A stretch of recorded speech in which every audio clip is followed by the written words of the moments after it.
Hi, Dr. Lepore and classmates. It's me, Blake.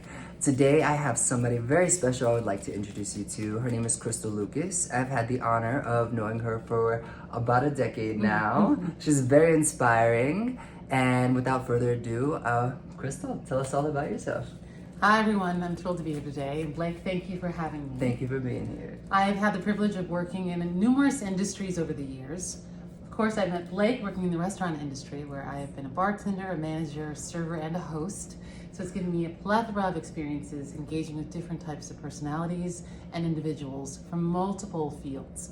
I also started out with a communications degree myself, and I studied journalism. I was going to work in newspapers, so I worked in newsrooms. I have experience also working as a communication skills consultant. I work with professionals and help them to better shape and craft the language that they want to use to connect and to fulfill all of the visions of their companies. So I'm thrilled to be here, Blake. Thank you so much, but you missed one very important detail. And what was that? Krystel is also an NYU alum. Yay! So tell them about that, please. I actually have my MFA from Tisch School of the Arts. So I studied acting, and I am a proud volunteer and the chair of our Alumni Association for the grad acting program at NYU. So let's go. Isn't she inspiring? She does it all. She's amazing. I love her. So let's get into a few questions, shall we? Lovely. So with all of your experience and your many ventures, do you think it's possible to have ethics within the workplace? That's a great question. I think that ethics will only infuse a workplace with quality and the standard that we all want to adhere to. So I think, yes, absolutely your workplace can and should have elements that allows you to engage in ethical behavior that honors the systems that have been created by the organization. It allows you to better achieve the goals that are set up by the leaders in the industry. And without those, you don't really have a structure for the team to know what they need to do and the guidelines for them to operate within. And I find, especially in the restaurant industry, you need to have practices that you have about how you treat staff, how you engage with guests, how you deal with money that you handle. These all require rules. These all require systems. And I think having strong ethics in the workplace will only allow you to achieve those goals. Beautiful. I couldn't agree more. Thank you. Thank you. On to the next question. So, what are some of the hardest ethical challenges that you have faced within your career, if any? You know, I would say because I've had a multitude of experiences in different fields, particularly as an actor, the ethical questions about what types of projects that I want to do that I feel might align or not align with my personal values. Also, the timing of things. You have to deal with contracts, you're negotiating with different people and different timelines. So you might have one project that comes up, and then all of a sudden a new project comes about, and you have to make a decision. What's the timing of how I say yes or no to this project? Do I back out of something if a new project comes along? There are those moments about the timing and making sure that you give people enough notice so that they can find coverage for the things that they need. So I've tended to operate from a place where I want to make sure that I'm communicating. As soon as I have information that helps everyone make the best decisions, I try to share that. And I also rely on people I trust to advise me. Reach out to mentors, my mother. Yeah, same. My agents. It's just important to talk to people, right? It's very important, yes. The feedback and that knowledge can help you to make informed decisions. So that's something that I think is very valuable. Informed decisions. And I also feel that it's very important, like you were saying, you mentioned like what's right for you. It's also like we have to consider our moral standards. Even in our career, like we only fit in where we feel comfortable. So our guiding principles are also just as important aside from in organizations. Oh, absolutely. Right? And I'm inspired by you, Blake, because having worked with you for many years, you operate from a place of ethical standards that you bring to everything you do. And it's something that I, as someone who's also led as a manager for you in years past, I've seen you just bring a quality to the work you do. You have a high standard, you want to execute it well, and you make sure that people are taken care of. And that care for human beings and that care for making sure there's safety and that people are adhering to all the things that make the workflow just makes the organization thrive. And so it's all about people. That's and you're that person. Thank you, honey. All right, so our third question, which I don't think it's possible, but well, for you at least, have you ever had to terminate anybody? Because she is literally an angel in flesh. Like, she's a living angel, okay? Very sweet. Thank you, Blake. Unfortunately, I've not had to, but I've been in situations where I was approached by leadership about their desire to terminate someone. And so I was tasked with checking in with that person to just take the temperature and see how they could possibly receive that information. Yeah. And so I had to adhere to the ethics of not revealing something that was not my place to share. So I had to respect that from the leadership. But I also needed to talk to this individual and get a sense of, well, where are you at right now? Why isn't this project that was supposed to be delivered next time not complete? What can we do to better support you? So I think finding out the facts and the details of the why might change the necessity of even having to terminate. Yeah, I like that. So what was most important was figuring out, why is this particular project not getting delivered? And instead of just going to the extreme of cutting that person off and taking away their livelihood, maybe we can figure out steps and methods to help them better practice and implement the things that they need to do. And so that was my feedback, and she did not get fired. That's amazing. Yeah. Revisited how they could work with her and found ways to support her so she could actually do the work that she needed to. I feel like, yeah, we definitely need more processes like that, because like just terminating someone isn't always the answer.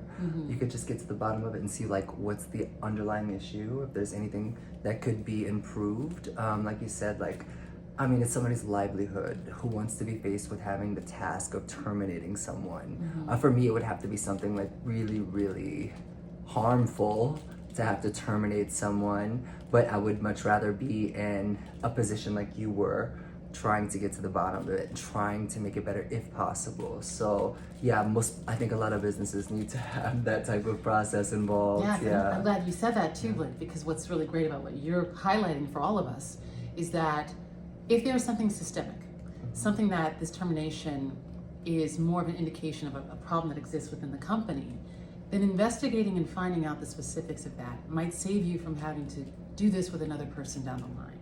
So you're actually doing a favor for the company or the organization by investigating and finding out more details. Yeah. Your engagement, again, with human beings, bravo, is one of the reasons why you will save the company turnover after turnover. Yeah, revolving door of staff, yeah. Absolutely. Yeah, thank you. And since you're just like, I mean, she's all over the place. Krystel, like, she does it all. Like, she is a star. She has so many great things up and coming. She's always doing something. Like I said, she's absolutely inspiring. I aspire to be like her. Oh, by the way, I also majored in communications, like Krystel. I did study theater as well. Krystel went off to get her master's in acting at Tisch, and now I'm at NYU, and I'm also getting my master's. Kind of like we're on the same path in a way, and I think it's the universe aligning us together, because like I said, she's been in my life for almost a decade now, and she's way more than just a colleague. Absolutely. But I can go on and on and on. Let's stay on track, okay? So with all the incredible things that you do, Krystel, is there any like specific like decision analysis that helps you best best help with like decision making? Like methods or practices that I have, I would say, again, it's about knowing the details. And so before I make snap decisions, or if I have to really wrestle with something that's really important or serious, I try to arm myself, and maybe it's the journalist in me from my youth, with all the details that I can possibly have to really make a full assessment. And that is, again, what are the facts? What are the details? What is the human component? Have I talked to everyone who knows what's going on? Have I looked at what the actual rules are? Does this align with that? Are they in combat in some way?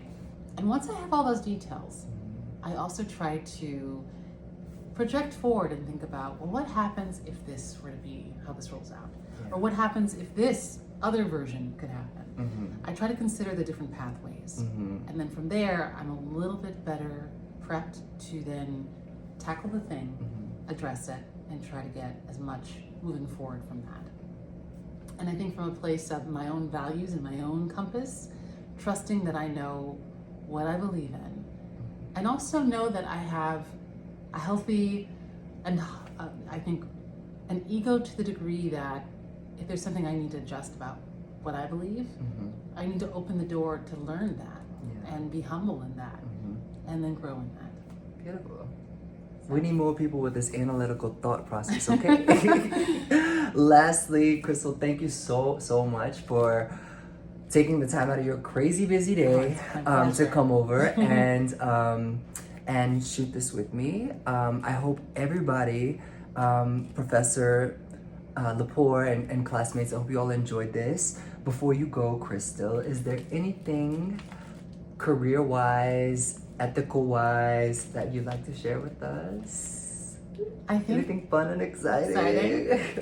You know, I think the thing that I love to leave you with as well is that the very examination of this topic suggests an interest and engagement with how do we exist together in a way that respects each other and that we honor what the organization's trying to achieve. You're creating these ecosystems, right, where people dwell within that.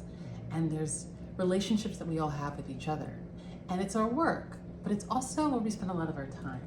So I would say one of the things that I encourage anyone that's tackling issues that deal with our ethics and our engagement with other people is to bring your authentic true self to any situation that you experience, leaning into your authenticity, and again, recognizing how you can do a good job and do good work when nobody's looking.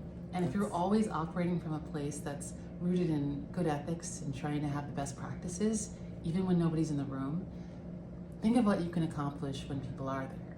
And when you are with other people that have that similar goal, it's just going to be rooted in more goodness. And I feel like at the end of the day, whatever the industry, whatever the environment, whatever the organization, something that's rooted from a place of personal pride, respect, and integrity will only ever be a good thing.